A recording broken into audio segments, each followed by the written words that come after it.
അങ്ങനെ ആകെ കിട്ടിയ ഒരു ഞായറാഴ്ച അത് ഞങ്ങൾ ശാസ്താംകോട്ടയ്ക്ക് പോകാൻ തീരുമാനിച്ചു.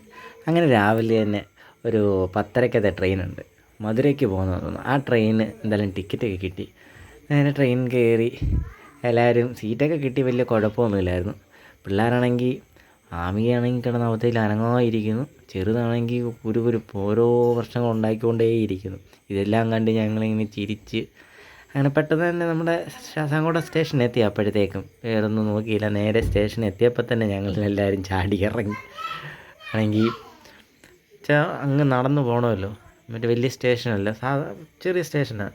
ഇത്തിരിയോട്ട് നമ്മൾ പോയിട്ടില്ല, എങ്കിലും കുഴപ്പമില്ല. എനിക്ക് വളരെ ഇഷ്ടമുള്ള സ്റ്റേഷൻ കൂടി ഈ ശാസ്താംകോട്ട. പിന്നെ ആണെന്നുണ്ടെങ്കിൽ അവിടെ നിന്ന് തൊട്ടടുത്ത് തന്നെയാണ് കുഞ്ഞമ്മയുടെ വീടുള്ളത്. അവിടുന്ന് എനിക്ക് സ്റ്റെയർ കയറി അപ്പുറത്തെ സൈഡ് കയറിയിട്ട് വേണം. അവിടുന്ന് എനിക്കൊന്ന് 1/2 കിലോമീറ്റർ ഇല്ലെന്ന് തോന്നുന്നു. അതിന് തൊട്ടടുത്തായതുകൊണ്ട് പിന്നെ നമുക്കും വലിയ ബുദ്ധിമുട്ടൊന്നുമില്ല, നേരിട്ട് അങ്ങോട്ട് ചെന്നാൽ മതി. പിന്നെ ഇങ്ങനെ പിള്ളേരൊക്കെ ഉള്ളതുകൊണ്ട് അവധിയുള്ളൊരു ദിവസം നമുക്ക് എല്ലാവരുമായിട്ടൊന്ന് പുറത്തു പോകാനൊക്കെ കിട്ടിയൊരു അവസരമാണ്. അങ്ങനെ തൊട്ടടുത്ത് തന്നെ ആയതുകൊണ്ട് പിന്നെ ഒത്തിരി നടക്കേണ്ടി വന്നില്ല, നേരെ വീട്ടിലോട്ട് ചെന്നങ്ങ് കയറി. പിന്നെ അവിടെയൊക്കെ ഇരുന്ന് കഥയൊക്കെ പറഞ്ഞ് ഓരോ കാര്യങ്ങൾ, പഴയ കാര്യങ്ങളൊക്കെ പറഞ്ഞ്, അറിയാമല്ലോ നമ്മൾ പണ്ട് പല വീടുകളിലും പല ബന്ധുക്കളുടെ വീട്ടിലുമൊക്കെ നമ്മൾ പോകാറുണ്ടായിരുന്നു. ഇപ്പോഴാണ് കുറവ്. അപ്പോൾ പെട്ടെന്ന് അതൊക്കെ ഓർമ്മ വരുന്നത്. അപ്പോൾ അങ്ങനെ വീട്ടിലിരുന്ന് എല്ലാവരോടും സംസാരിച്ചു കൊണ്ടിരുന്നപ്പോഴാണ് താമര ഉണ്ടെന്ന് പറഞ്ഞു. വെള്ളത്താമരയും അല്ലാത്ത താമരയുണ്ട്. എന്നാൽ പിന്നെ അത് പറിക്കാമല്ലോ എന്ന് വിചാരിച്ചു മാമനെയും കൂട്ടി വന്ന്.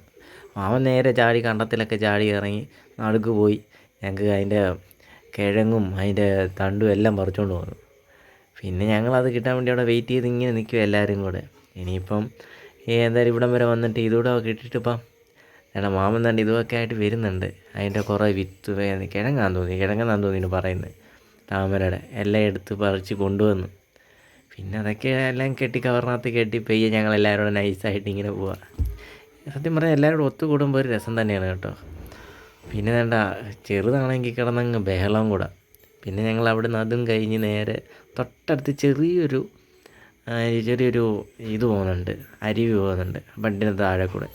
ആ ബഡിൻ്റെ താഴെ കൂടെ തന്നെ പോകുമ്പം ഒത്തിരി ആഴമൊന്നുമില്ല, നമുക്ക് അവിടെ ഇറങ്ങാം. ഞങ്ങൾ ഫുള്ള് ഇറങ്ങിയില്ല, എന്നാലും പിള്ളേരുടെ കൈയും കാലും ഒക്കെ കഴുകി ഞങ്ങളവിടെ നിന്ന് പിന്നെ നേരെ വീട്ടിലോട്ട് പോവാം. ഞാനിപ്പോൾ പറിച്ച താമര കാണിച്ചു തരാം. അത് നല്ല രസമുണ്ട് കാണാൻ കേട്ടോ. പിന്നെ ഇത്ര അടുത്ത് കിട്ടിയപ്പം പിന്നെ വേണ്ടാന്ന് എങ്ങനെ നമ്മൾ പറയുന്നത്, നമുക്ക് വീട്ടിലും കൊണ്ട് വളർത്താമല്ലോ. പിന്നെ ഞങ്ങളതിൻ്റെ സന്തോഷത്തിന് നൈസായിട്ട് എല്ലാവരും കഥയൊക്കെ പറഞ്ഞ് പോയ പോലെ തന്നെ തിരിച്ച് ഉച്ചയൊക്കെ ആയിട്ട് നേരെ വീട്ടിൽ വന്ന് താമരയൊക്കെ പിള്ളേരെയും കാണിച്ചിട്ട് കളിച്ചുകൊണ്ടിരിക്കുമായിരുന്നു. സമയം പോയത് അറിഞ്ഞതില്ല ആ ഞായറാഴ്ച. പണ്ടത്തെ ചില ഓർമ്മകൾ നമ്മുടെ മനസ്സിലിങ്ങനെ വന്നുകൊണ്ടേയിരിക്കും. അപ്പോഴത്തേക്ക് സമയമായി നമുക്ക് പോകാനുള്ള. ട്രെയിനിന് വേണ്ടി ഇങ്ങനെ കാത്തിരിക്കുക. ഈ മുക്കുട്ടനാണെന്നുണ്ടെങ്കിൽ ഭയങ്കര കരച്ചില്ല, എല്ലാവരെയും കണ്ടിട്ട് അവർ സ്റ്റേഷനിൽ പോയേന്. അപ്പോഴത്തേക്കും ട്രെയിൻ വന്നു കഴിഞ്ഞ്. അപ്പോൾ ഇനി നമ്മുടെ അടുത്ത വീഡിയോയിൽ കാണാം ബാക്കി എല്ലാ കാര്യങ്ങളും.